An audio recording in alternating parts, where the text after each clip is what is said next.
Richard, thank you so much for coming by. Glad to be here. It's a great house you got. Thank you. Yeah, I've actually been in this house nearly my whole life. I bought it from my parents. You get a good deal? Yeah, they gave me a pretty good deal. Good. And All so this actually used to be the boiler room. And so growing up, it was a really loud boiler. It smelled. You could hear it when it was running because it was loud. Yeah, exactly.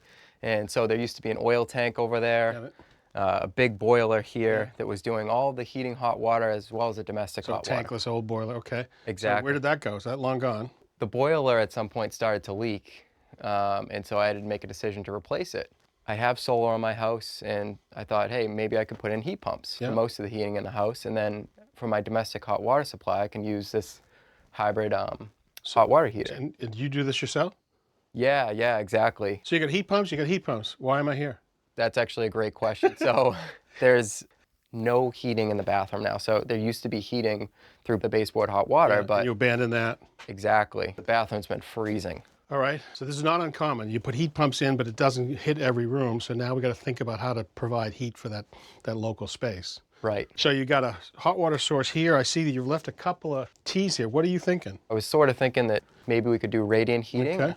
Well, for radiant, you need a hot water source. You got it right here. You've got the two tappings right here. You got a board right here. Where's the existing bathroom? Where is that? Where are we trying to put the heat in? So the bathroom is actually right in the other room. I'll take you and show you that. Okay. So this is the laundry room here. Finished it all out beautifully. Thank you. Yeah, it's You stay long enough, you get the projects done. been a long time, a lot of work, but... And a man cave here? Yeah, so, well, it used to be the man cave, but Kids' playroom? kids have taken over Changed everything. their life. Yeah. All right, so a bathroom is right above us here? Yeah, exactly. It's Okay. So when you think about adding radiant in a retrofit, you got to think about having open access to the joist bays because we'll need to put plates and tubing up under the underside. And this really looks like a perfect candidate. But it is a lot of work, and I know you're not afraid of work. No. Right? Let me run to the supply house and then come back with what we need to get rolling. Perfect.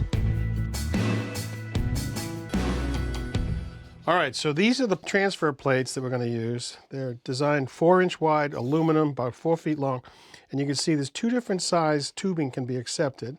So we're going to use the smaller size tubing like this, and those will attach to the underside of that subfloor. Okay. Now the tubing will work its way back to our manifold right here. So we got a supply and a return. You can set the flow, you can see the flow, and there's temperature gauges right here. The question is now how do we supply it?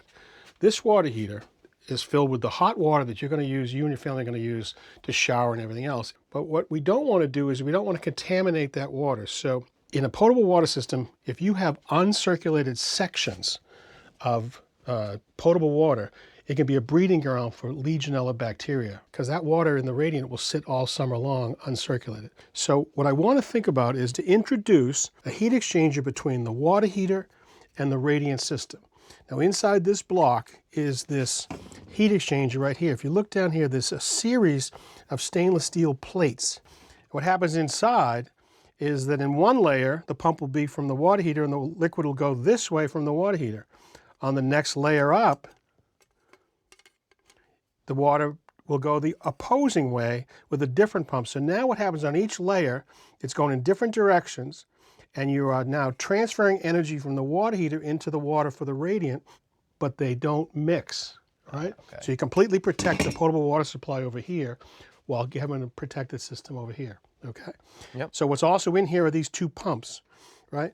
One pump is going to send water through the radiant all the time, you know, when you have a demand, but this one will come on as needed to just put the right amount of energy into the radiant. So now, with this control, you can send just the right water temperature out to the heating system. So if it's 68 degrees outside or colder, the water temperature floor goes out there. As it gets colder, the floors get warmer, and you stay 68 all the time. Okay? That's amazing. All right? It's just like having a boiler, except there's no flame in it. We're using the energy from the water heater here.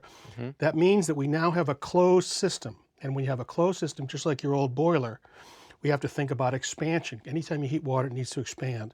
Yep. So we'll need to make sure we add an expansion tank right here. Sure. We also have to have a fill valve that'll put the right water pressure to go into the heating system. And finally, and probably most importantly, there's a relief valve right here.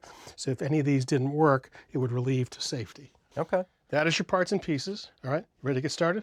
Yeah, Okay. let's do it. To get started, we'll mount the manifold and the pumps to the wall, so we'll know how long to cut the tubing for the rest of the floor. All right, that should be good. While we're here, we can also connect the pipes between the manifold and the pump block using a solderless press connection. So with this tool, completely close it onto an O-ring. It's a fabulous connection.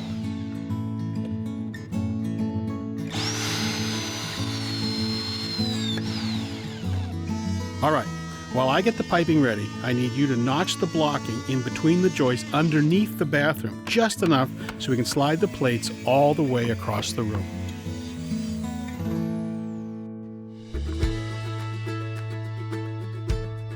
The metal plates increase the surface area being heated from the piping, which will increase the output to the floor above.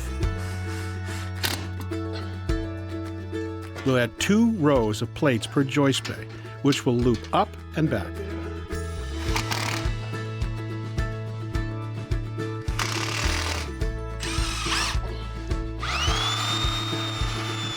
I'm drilling these holes close enough to the subfloor so we don't have to bend the pecs too much, but low enough that they won't risk being hit by nails or screws from above if you ever change the flooring. We got all the plates up, we got our holes drilled. Now it's time to feed this. You're gonna be in charge of the coil, all right? Okay. You have one job, just to feed enough to me, and I'm gonna weave it in between the joists. Now, we start weaving the pecs into the joist bays.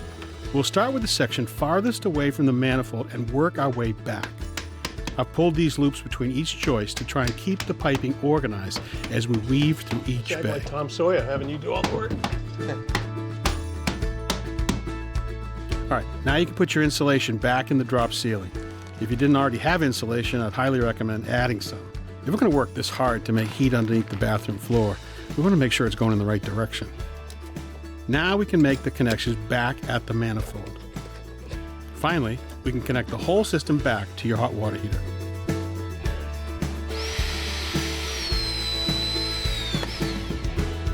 All right, James, we refilled it and there was no leaks, even on your stuff. Not too bad. Let me plug this in. Okay, so that should come on in a second. So just to review what we've done, we've got heated water from the water heater coming here and coming into this side of that heat exchanger. We've added one important quiet thing here, which is a check valve. We want to make sure the liquid only goes this direction, doesn't go the wrong way through the water heater. Okay? It comes through that heat exchanger with a pump and then comes back a little cooler back to the bottom of the water heater to be reheated. Okay? That's the primary side. Okay. Now on the secondary side, it's the stuff we've talked about. A relief valve, an air eliminator, a fill valve, and an expansion tank, and those are the important safety devices in there. Okay. And we've got a manifold here with shutoff valves, temperature gauges, and with 2 loops, but we're only using one, so I put a little jumper piece of tubing just to be safe. But the nice thing is, you only have 1 loop that you're using. Your kitchen could be a little cold. You could actually, now that you're a pro at this, you could actually use a little extra tubing because you got some left over and run it in there too. It's not a bad idea. All right. So I think that's it. I wish you a very warm winter, this one and forever. I appreciate it, Richard. All right, It was great working with you. Great. This is a lot better mechanical room than it used to be. It is, that's for sure. Thanks for watching.